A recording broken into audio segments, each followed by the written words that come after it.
আজকের রেসিপিটা দেখে নিলে মোমো বানানোর A to Z রেসিপিটা পেয়ে যাবেন। সাথে থাকছে চিলি অয়েল, আর এই মোমোটা নর্মাল পাতিলে ভাপ দিয়েই বানানো যাবে। আর এই মোমোর স্বাদটা একদমই ভিন্ন রকম হয়েছিল। প্রথমেই আমরা মোমো বানানোর জন্য ময়দার ডোটা রেডি করে নেব।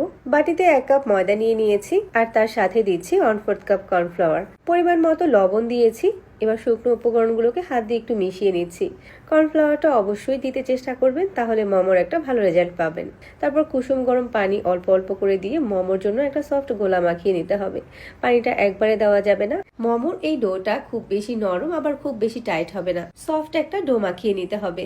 কুসুম গরম পানি দিয়ে ডোটা মাখালে খুব দ্রুত সেট হয়ে যায়। তারপর আমি 10 মিনিটের জন্য রেস্টে দিয়ে দিচ্ছি। আর এই ফাঁকে মুরগির 1 টুকরা বুকের মাংস নিয়ে টুকরো করে কেটে ব্লেন্ডারে জারে নিয়েছি। এবার এখানে দিচ্ছি 3 টুকরা রসুনের কোয়া, কয়েক টুকরা আস্ত আদা, আর 2-3টা কাঁচামরিচ, 1 চামচ সয়া সস, পরিমাণ মতো লবণ আর 1/2 চামচ গোলমরিচের গুঁড়া দিয়ে এই সব কিছু একসাথে কিমা করে নিচ্ছি। মাংসটাকে চাইলে ছুরি দিয়েও কিমা করে নিতে পারেন। এখানে 500 গ্রামের মতো চিকেনকে কিমা করে নিয়েছি, একটা বাটিতে ঢেলে নিয়েছি। এখন এর সাথে গাজর কুচি আর পেঁয়াজের কলি কুচি দিয়ে দিচ্ছি। একসাথে মিশিয়ে নিয়েছি, তো আমাদের মোমোর পুরটা রেডি। যে ময়দার ডোটা আগেই মেখে রেখেছিলাম ওইখান থেকে অর্ধেকটা নিয়ে বড় করে একটা রুটি বেলে নিচ্ছি। রুটিটাকে যতটা সম্ভব পাতলা করে বেলে নিতে হবে। মোমোর রুটিটা যত বেশি পাতলা হবে মোমোটা খেতে অত বেশি টেস্টি হবে। এবার মোমোটা যেরকম সাইজ করে বানাবেন ওরকম করে কেটে নিতে হবে।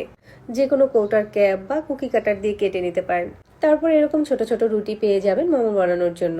এবার একটা রুটির মাঝ বরাবর চিকেনের পুরটা দিয়ে দিলাম, আর এইভাবে করে ভাঁজ দিয়ে দিচ্ছি।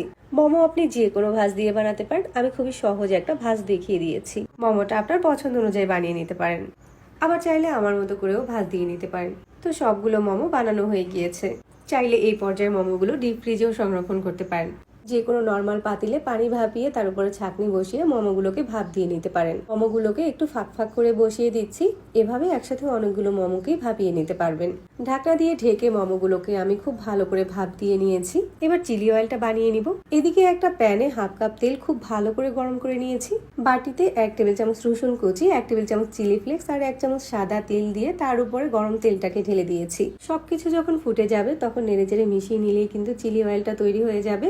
3 টেবিল চামচ চিলি অয়েল অন্য বাটিতে নিয়ে তার সাথে 2 টেবিল চামচ টমেটো সস আর 1 টেবিল চামচ মধু একসাথে মিশিয়ে মোমোর জন্য ডিপিং সসটা রেডি করে নিয়েছি।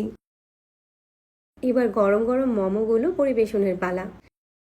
এখন রেস্টুরেন্টের মতো করে আপনি নিজেই বানিয়ে নিতে পারবেন এরকম মোমো। মোমোটাকে চিলি অয়েলে ডুবিয়েও খেতে পারেন, আবার উপর দিয়ে ছড়িয়ে দিয়েও খেতে পারেন। সসটা এভাবে উপরে ছড়িয়ে দিয়ে খেতেও দারুণ মজার হয়। প্রতিনিয়ত নতুন সব রেসিপি পাওয়ার জন্য পেজ ফলো দিয়ে রাখবেন। আজকে বিদায় নিচ্ছি। আল্লাহ হাফেজ।